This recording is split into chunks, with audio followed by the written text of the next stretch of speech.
Hey everybody, this is Mr. Wyrick, and I'm here to kind of talk about some of the things that you need to know for the test. I'm looking at the review right now, so it's the same thing that you probably should have in front of you. Reading and interpreting a graph, there's a couple of bar graphs, histograms. I think that's it. There might be one dot plot on the test, so you need to make sure you understand, if there's a bunch of stuff.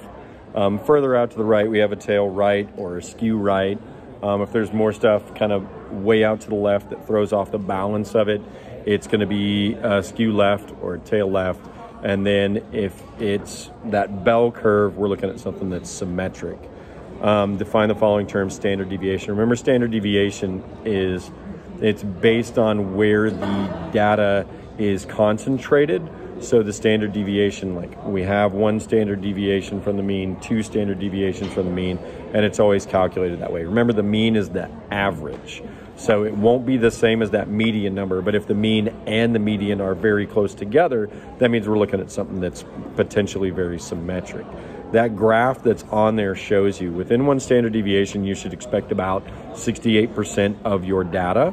And that's kind of how that standard deviation is calculated. So those are tied together very closely. Within two standard deviations on each side, which is that symbol that's on your review, within two standard deviations, you should expect 95% of your data.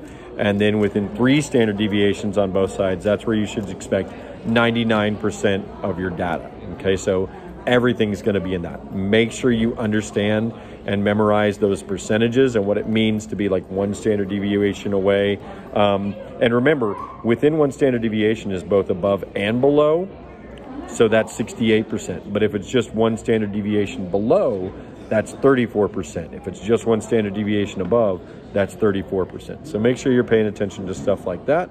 As long as you have that graph kind of memorized, you know what it means to be one standard deviation, two standard deviations, you should be good on the test. Good luck.